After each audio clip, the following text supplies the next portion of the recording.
নমস্কার বন্ধুরা, তুলসী cooking channel থেকে আপনাদেরকে অনেক অনেক স্বাগত জানিয়ে আজকে আমি আবারও চলে আসলাম রান্নাঘরে।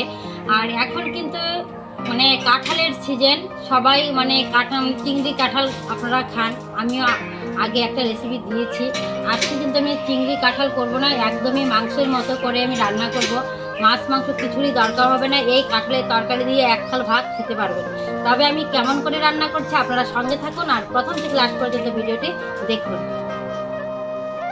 দেখুন বন্ধুরা, আমি কাঁঠালটা ভালো করে কেটে নিয়েছি। এখন এই কাঁঠালটা আমি ভাপিয়ে নেব।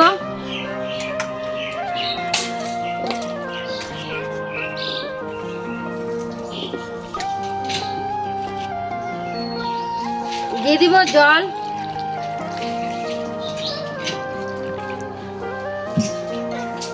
দিয়ে দিব আমি সামান্য করে হলুদের গুঁড়ো, তাহলে কালারটা একটু ভালো হবে।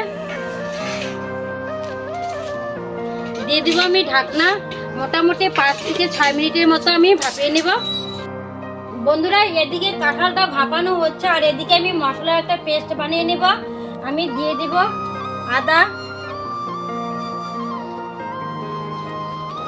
দিয়ে দিব আমি কয়েকটা রসুনের কোয়া, দিয়ে দিব আমি পেঁয়াজ কুচি, দিয়ে দিব আমি গোটা জিরা।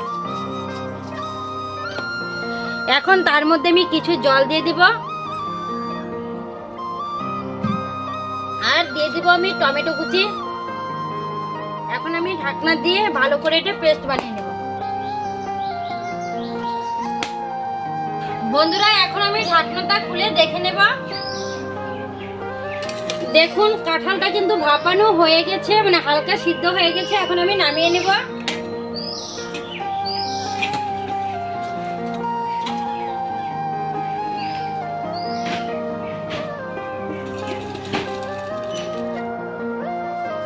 বন্ধুরা দেখুন, কড়াই এদিকে গরম হয়ে গেছে। আমি দিয়ে দিব কড়াইতে তেল।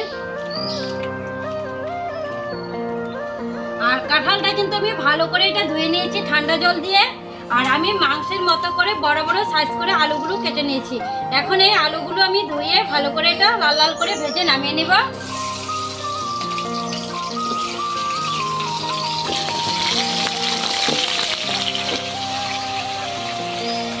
বন্ধুরা, এখন আমি এই কাঁঠালগুলো আমি ভালো করে এটা সমস্ত মশলা দিয়ে মেখে নেব। দিয়ে দিব আমি গোটা রসুন। আর এই গোটা রসুন কিন্তু দেওয়ার পরে মাংসের মতো একদম খুব খেতে টেস্টি হয়। দিয়ে দিব আমি পেঁয়াজ কুচি, দিয়ে দিব আমি চেরা কাঁচা লঙ্কা, দিয়ে দিব আমি হলুদের গুঁড়ো, দিয়ে দিব আমি শুকনো লঙ্কার গুঁড়ো,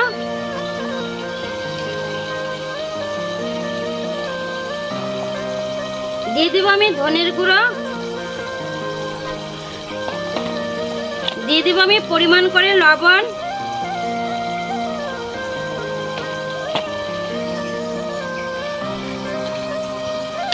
এখন আমি দিয়ে দিব সরষের তেল। আপনারা চাইলে সাদা তেল দিয়েও করতে পারেন।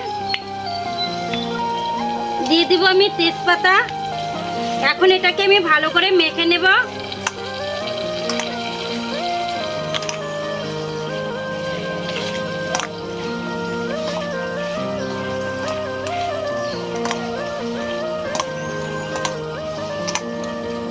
মাখা হয়ে গেছে। এখন আমি কিছুক্ষণের জন্য একটা ঢাকনা দিয়ে রাখবো।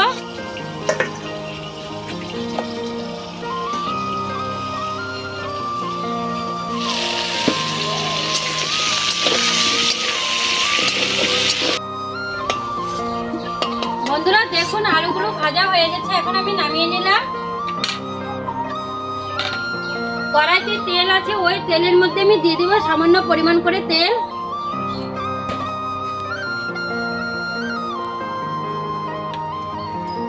দিয়ে দিব আমি ফোড়নে গোটা জিরা,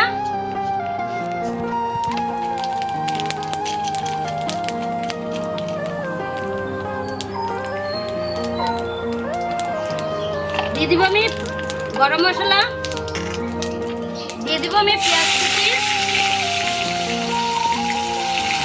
এখন এই পেঁয়াজগুলো লাল লাল করে ভেজে নেব।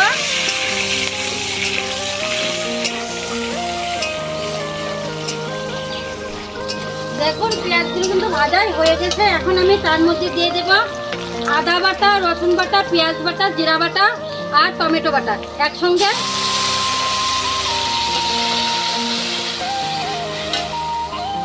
এখন আমার এখানে সামান্য পরিমাণ করে দিয়ে দিব হলুদের গুঁড়ো, তাহলে কালারটা ভালো আসবে। আর দিয়ে দিব আমি সামান্য পরিমাণ করে চিনি। এখন মশলাটা ভালো করে আমি কষিয়ে নিব।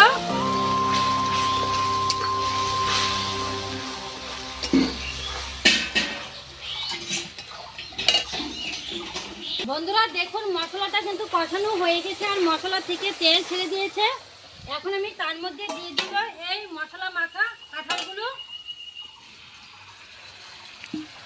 দিয়ে দিব এই ভাজা আলুগুলো।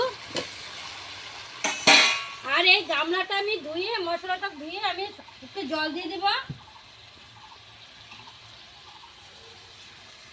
এখন এই ভালো করে মশলার সঙ্গে কাঁঠালটা মিশিয়ে নিব।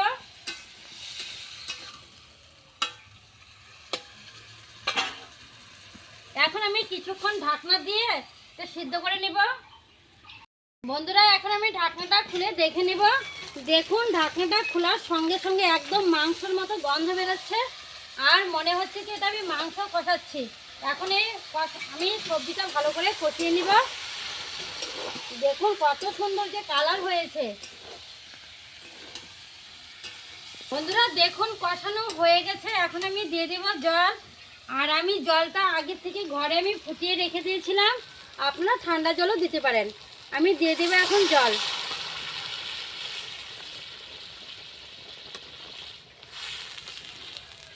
এখন তরকারিটা জাল হোক, তারপরে আবার দেখাচ্ছি। বন্ধুরা দেখুন তরকারিটা কি সুন্দর টকবক করছে। এখন আমি তার মধ্যে দিয়ে দিব গরম মশলার গুঁড়ো।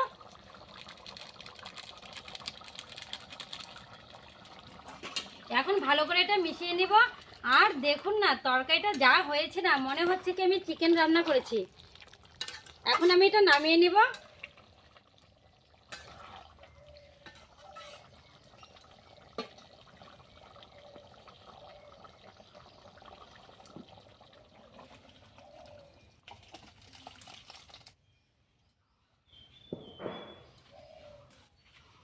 বন্ধুরা দেখুন একদমই আমি ঘরোয়া মশলা দিয়ে কোনো মানে বাড়তি কোনো মশলা দেয়নি, এমনি আমি ঘরোয়া পদ্ধতিতে কাঁঠাল রান্না করেছি। আপনারা এইভাবে বাড়িতে বানিয়ে খাবেন, এক থাল ভাত এক নিমিষেই খেয়ে নিতে পারবেন, মাছ মাংসের কোনো দরকারই হবে না।